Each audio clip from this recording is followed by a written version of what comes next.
నా చేతిలో ఉన్న ఈ లేఖ ఇది మామూలు లేఖ కాదు. సుమారుగా 10 మంది అమ్మాయిలు 10 మంది మహిళలతో ఒక ఎమ్మెల్యే అక్రమ సంబంధమా లేకపోతే వారిని శారీరకంగా వాడుకున్నాడని వారిని నయవంచన గురి చేశాడని ఏకంగా ఆ ఎమ్మెల్యే పేరును ఉద్దేశించి వారి వివరాలతో సహా ఒక వ్యక్తి ఆంధ్రప్రదేశ్ ముఖ్యమంత్రి చంద్రబాబు నాయుడుకి పంపించిన లేఖ ఇది. సో ప్రస్తుతం సత్యవేడు ఎమ్మెల్యే టీడీపీ ఎమ్మెల్యే కోనేటి ఆదిమూలం తీరు చర్చనీయాంశంగా మారింది. ఎమ్మెల్యే ఆదిమూలం రాసెళ్లపైన సీఎంకు సత్యవేడు ప్రజానికం పేరుతో ఒక లేఖ జారీ చేయబడింది. సో ఆ లేఖలో ఆ మహిళల పేర్లు, ఆ మహిళలకు సంబంధించినటువంటి అడ్రస్, మహిళల ఫోన్ నెంబర్లు అన్నీ ఉన్నాయి.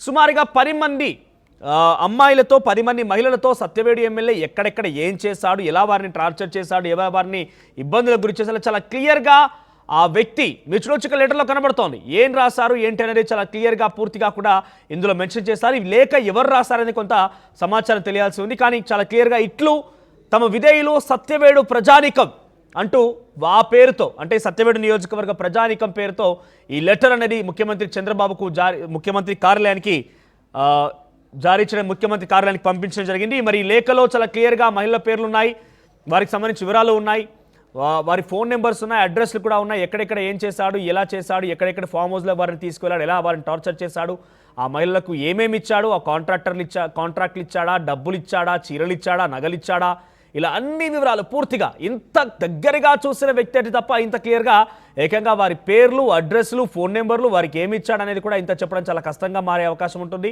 సో మీరు చూడండి, ఇక్కడ ఒక విషయం మీకు చెప్పాలనుకుంటున్నాను. 4th పాయింట్లో మీకు కనబడుతోంది, అక్కడ పేరు లేదు కాబట్టి నేను చెప్తున్నాను. యానాది ఎట్టు గ్రామంలో 2 మహిళలను వాళ్ళను శ్రీ సిటీ గట్ హౌస్లోకి తీసుకుపోతాడు. సో ఇలా ఎంత పక్కాగా అంటే సత్యవేడులో ఒక మహిళ అమ్మాయి బాగుందని రప్పించుకొని 10 ఎకరాల పట్టా చేసి ఇచ్చాడట. ఇలా చాలా ఉన్నాయి. ఇంకా అంశాలు చెప్పాలంటే ఒక ఎమ్మెల్యే భాగోతం, ఎమ్మెల్యే చరిత్ర మొత్తం, ఎమ్మెల్యే జాతకం మొత్తం ఈ లెటర్లో ఉంది. దీనికి సంబంధించి మరిన్ని అప్డేట్స్ మా ప్రతినిధి కృష్ణమోహన్ అందిస్తారు. కృష్ణమోహన్, ఇంతకీ లేఖ రాసింది ఎవరు? డెఫినెట్గా ఈ లేఖ చేస్తూనైతే పక్కాగా పేర్లతో సహా అడ్రస్లతో సహా రాసుకొచ్చారంటే ఆయనకు దగ్గరగా వెళ్ళినటువంటి వ్యక్తే ఒకరు చేసి ఉంటారు. సో దాని విషయంలో ఏం జరుగుతుంది చర్చ, ఈ లెటర్ పైన ఎంత మేరకు ముఖ్యమంత్రి కార్యాలయం రెస్పాండ్ అయ్యే అవకాశం ఉంది? గతంలో కూడా ఎమ్మెల్యే బహిరంగంగా ఒక వీడియోతో కూడా పట్టుబడ్డాడు. అప్డేట్స్ ఏంటి?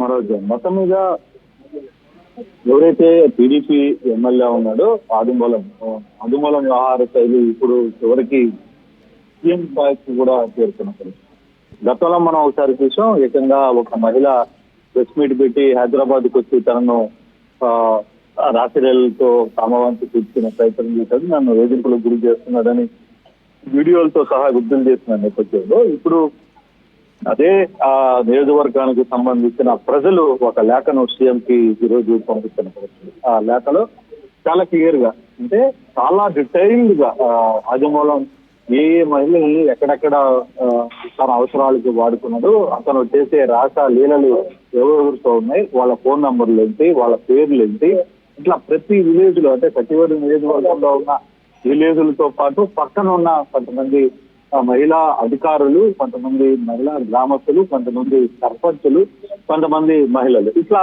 డీటెయిల్ గా లేఖ రాస్తూ దానికి సంబంధించిన వ్యవహారాన్ని అంతా కూడా సీఎం డెస్క్ కి పంపించారని. నిజంగా ఇది ఒకసారిగా ఈ లేఖతో సీఎంఓ షాక్ చేరింది. సీఎంఓ వ్యవహారం మీద చాలా సీరియస్ గా ఎంక్వైరీ ప్రారంభించినప్పుడు ఏం జరుగుతుంది, అసలు వాళ్ళు చివరిలో కూడా ఒకే రాక రాశారు. ఈ సత్యవేడు ప్రజానికంలో చాలా మంది ఇతని మీద కంప్లైంట్లు ఇస్తున్న నేపథ్యంలో ఈ లేఖ సారాంశం చాలా పెద్ద ఎత్తున అంటే సత్యవేడు ఎమ్మెల్యే ఆయన వ్యవహరిస్తున్న తీరు నియోజకవర్గంలో గడిచిన వ్యవహారంలో కావచ్చు, ఇప్పుడు జరుగుతున్న తీరులో అతను వైసీపీ నేతలతో ఏ విధంగా ప్రవర్తిస్తున్నారు, ఆయన వైసీపీ నేతల్ని అడ్డగా పెట్టుకొని ఇక్కడ టీడీపీ కార్యకర్తల్ని టీడీపీ కోసం పనిచేసిన కార్యకర్తల్ని ఎంత దూరం పెడుతున్నాడు, అన్ని అంశాలతో పాటు ఒక లేఖను చాలా క్లియర్ గా సీఎంఓ డెస్క్ అయితే పంపించారు. దీని మీద ఎంక్వైరీ దీని మీద పూర్తి స్థాయిలో ఎంక్వైరీ కూడా జరుగుతుంది. అసలు ఇప్పటికే ఆదిమూల వ్యవహారం మీద పెద్ద తలనొప్పి టీడీపీగా మారిన నేపథ్యంలో చివరికి మళ్ళీ ఇతను తన దారి మారలేదు. గతంలో వ్యవహారాన్ని సీరియస్ గా తీసుకుంది, పార్టీ కార్యక్రమాలకి కొంతగా దూరంగా ఉంటుందని చెప్పినా సరే కొన్ని ఒత్తిళ్ల వల్ల పార్టీ తిరిగి అతన్ని ఎమ్మెల్యేగా కొనసాగుతుంది, పార్టీ తత్వం అంతా అక్కడే ఇచ్చింది, అతనికి ఆదిమూలం చేసిన నేపథ్యంలో ఈ వ్యవహారంతో ఇప్పుడు ఈ పరిస్థితులు ఎలా మారబోతున్నాయి, ఏం జరగబోతుంది అనే చర్చ అయితే జరుగుతుంది. ఓవరాల్ గా ఒకరిద్దరు కాదు 50 మందికి పైగా ఒక కాలేజీ అమ్మాయిలను కూడా పర్మనెంట్ ఒక రూమ్ తీసుకొని ఇదే పనిగా వారిపైన లైంగికంగా దాడికి పాల్పడేవాడు, దాంట్లో ఆయన కుమారుడు కూడా ఉన్నాడని ఒక అంశాన్ని ఈ లెటర్లో పొందుపరిచారు. ఏంటి నిజమా కాలేజ్ అమ్మాయిలని అందులో పనిచేసే వ్యక్తులే ఆదిమూలం దగ్గరికి పంపించేవారా? ఈ రకంగా జరిగిందా? ఇది చాలా సెన్సేషనల్ విషయం. ఎందుకంటే ఒక ఎమ్మెల్యే పర్మనెంట్గా రూమ్ తీసుకొని కాలేజ్ అమ్మాయిలను అక్కడ లైంగికంగా దాడి చేశారంటే ఇది ఒక బిగ్గెస్ట్ న్యూస్గా ఉండే అవకాశం ఉంది.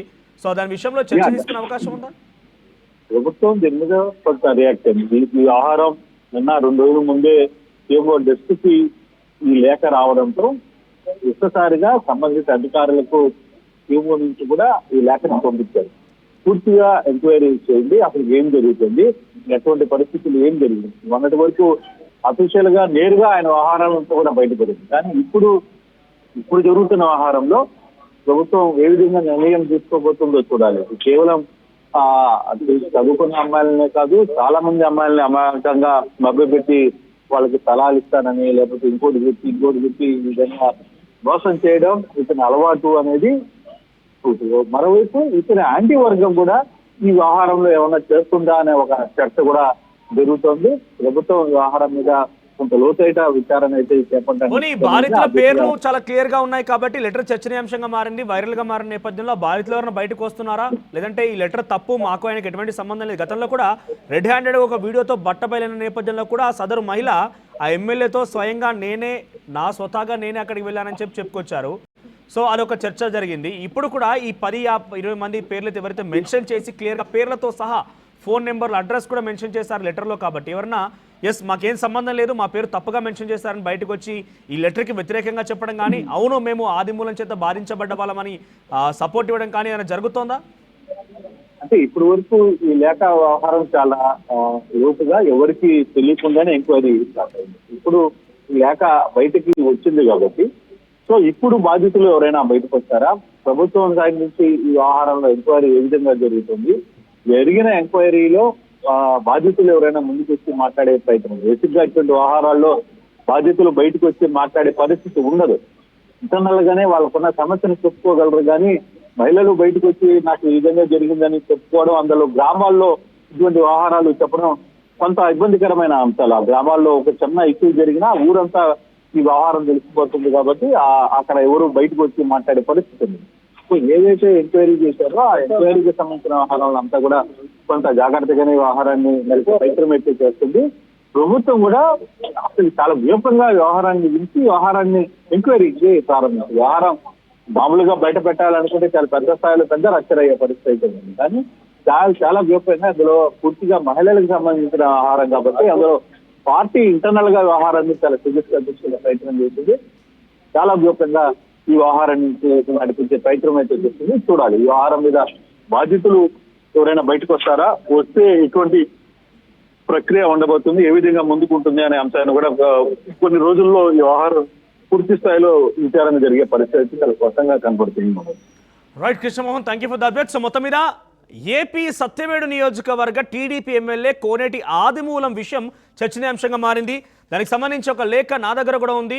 సత్యవేడు ప్రజానికం పేరుతో ఒక లెటర్ సీఎంఓ కార్యాలయానికి చేరుకుంది. దీంట్లో చాలా క్లియర్గా ఎవరెవరి దగ్గర ఆయన ఎటువంటి నయవంచనకు పాల్పడ్డాడు, ఏ రకంగా వారిని ఇబ్బందులకు గురి చేశాడు, ఏ రకంగా వారిని ఇబ్బంది పెట్టాడు, ఏ రకంగా వారిపైన లైంగికంగా దాడికి పాల్పడ్డాడు, అమ్మాయిల పేర్లు, ఆ మహిళల పేర్లు పక్కా ప్రూఫ్స్తో సహా, నెంబర్లు, అడ్రస్తో సహా ఈ లేఖలో పొందుపరిచారు.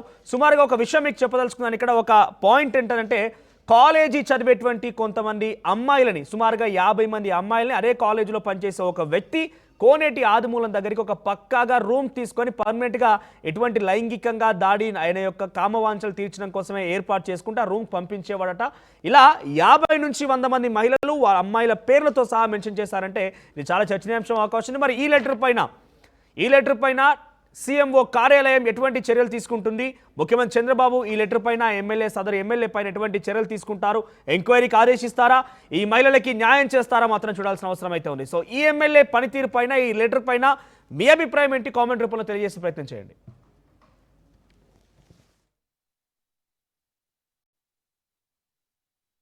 ఆర్టీవీ యాప్ వార్తల్ని క్షణాల్లో చదివే అవకాశం ఉంటుంది. ఒక న్యూస్ పేపర్, ఒక టెలివిజన్ ఛానల్ మీ చేతుల్లో ఎప్పుడూ ఉంటాయి.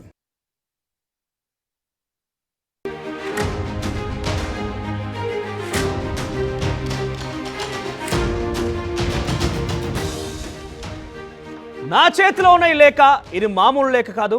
సుమారుగా 10 మంది అమ్మాయిలు 10 మంది మహిళలతో ఒక ఎమ్మెల్యే అక్రమ సంబంధమా లేకపోతే వారిని శారీరకంగా వాడుకున్నాడని వారిని నయవంచన గురి చేశాడని ఏకంగా ఆ ఎమ్మెల్యే పేరు